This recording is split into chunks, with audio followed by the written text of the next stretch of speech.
বন্ধুরা, আজ আমি চলে এসেছি আপনাদের সামনে আবারও একটা রেসিপি নিয়ে। সেটা হলো চিংড়ি মাছের রেসিপি। প্রথমে বাজার থেকে কিনে প্রথমে কড়াইতে আমি সর্ষের তেল দিয়ে দিলাম। তারপর তার উপরে আমি এইভাবে চিংড়ি মাছগুলোকে হালকা ফ্রাই করে নেব।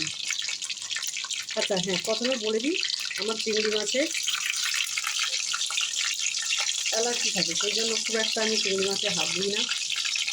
আর চিংড়ি মাছ আমি যখন বাজার থেকে নিয়ে আসে, প্রথমে আমি কী করি, আগে হালকা ধুয়ে পরিষ্কার করে হালকা গরম জলে একটু 10 মিনিট ফেলে রেখে দিই। তারপরে আমি সেই জলটা ফেলে দিয়ে চিংড়ি মাছটার মধ্যে একটু দিয়ে দিতে, এতে করে কী হয়, আমার হাতে এই চুলগুলো যেটা অ্যালার্জি যে টাইপটা সেটা হয় না। তো এতে আমার একটু নিজেরও সুবিধা হয়, কারণ অ্যালার্জি জিনিসটা হাতে চুল করে নেয়। তারপরে শীতটা ধরে কিছু সময় পরে আমি এভাবে আলতো করে ভেজে নিচ্ছি।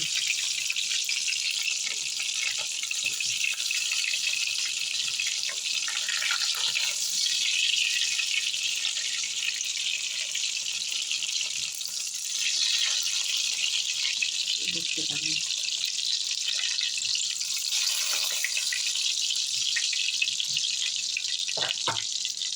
এইভাবে আমি একে একে ভেজে নেব। তো আমার এখানে বেশ খানিকটা ভাজা হয়ে গেছে।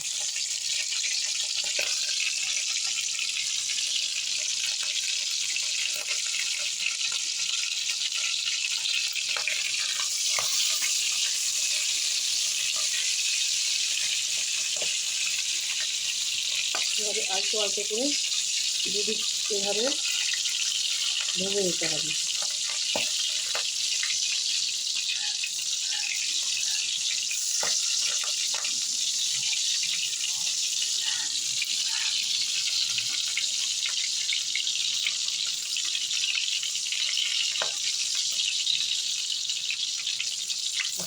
এভাবে আমি আলতো আলতো করে ভেজে নিলাম।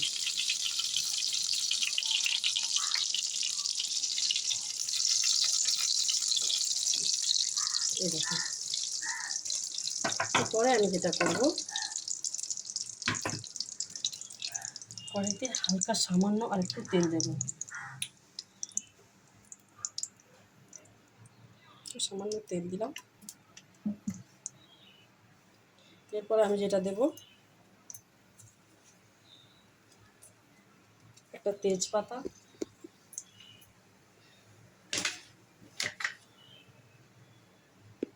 আচ্ছা তারপর একটু লং, এলাচ, দারচিনি, এটা একটু হালকা ভাজা হয়ে গেলে তারপরে আমি দেব পেঁয়াজ, পেঁয়াজ কুচি।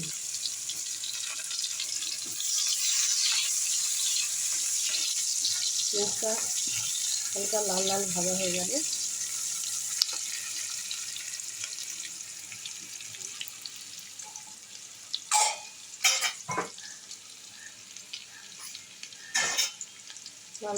হয়ে গেলে এরপরে আমি দেব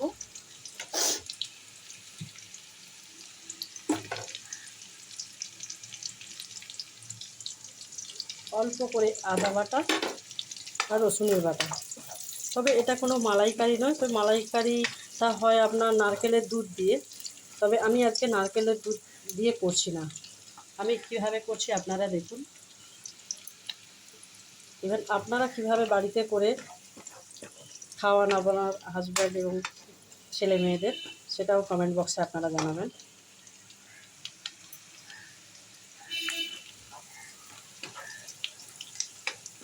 এভাবে হালকা একটু ব্রাউন ব্রাউন কালারের এসে গেলে পেঁয়াজটা, এবারে আপনি আদা বাটা,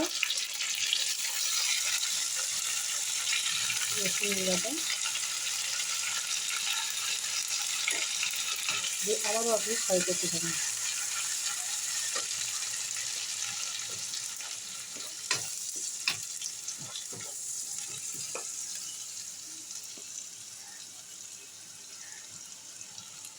আচ্ছা, এর মধ্যে আপনি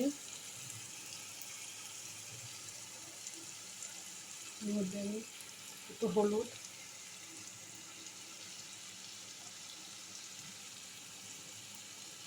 লঙ্কা গুঁড়ো পরিমাণ মতো, আপনারা যে যেমন খাবেন সেই পরিমাণ মতো দিয়ে দেবেন।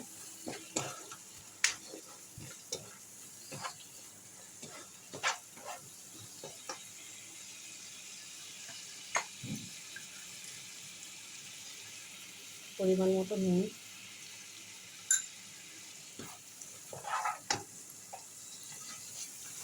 এবার এগুলো একটু ভাজা, মশলাগুলো একটু ভাজা হোক।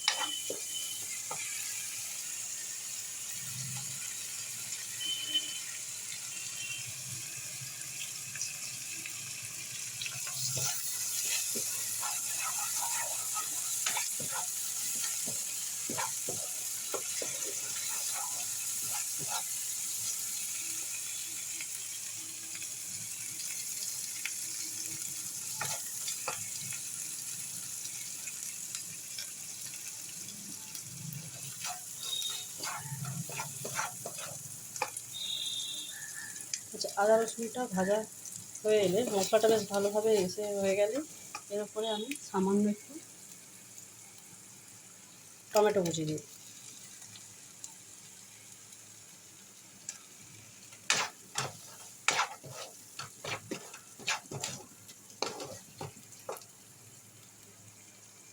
দেখুন টমেটোটা খুব সুন্দরভাবে গলে গেছে এবং ইভেন সব মশলার সঙ্গেও সুন্দরভাবে মিশে গেছে। এরপরে আমি যেটা দেবো সেটা হলো, দেখুন উপর থেকে তেলও ছেড়ে গেছে। এরপর আমি যেটা দেবো, নারকেল দুধের পরিবর্তে আমি এটা আগে থেকে বানিয়ে রেখেছি পোস্ত, চালমগজ আর কাজু, সেই বাটাটা আমি এখন দিয়ে দেবো।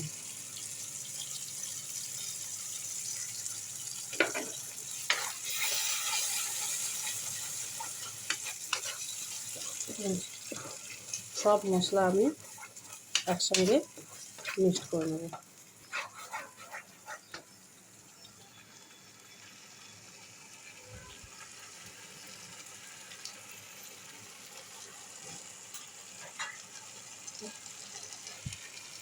বাটিতে লেগে থাকা মশলাগুলো, পোস্ত, কাজু, চালমগজ বেটেছিলাম, সেই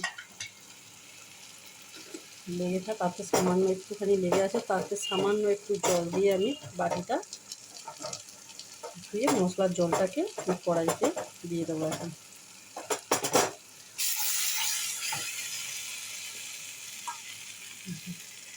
সামান্য একটু জল দিয়ে দেবো।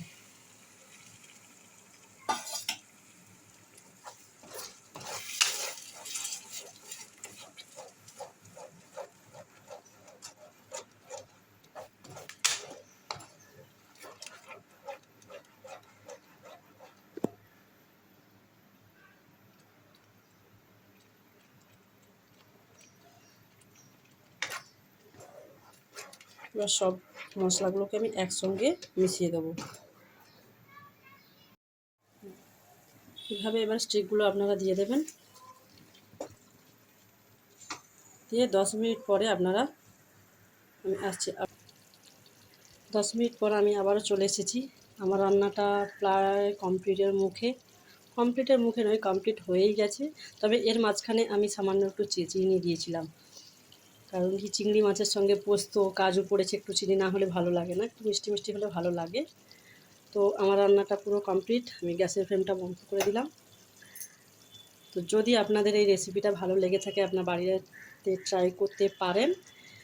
তো যদি ভালো লেগে থাকে, লাইক, কমেন্ট, সাবস্ক্রাইব করতে ভুলবেন না। টাটা।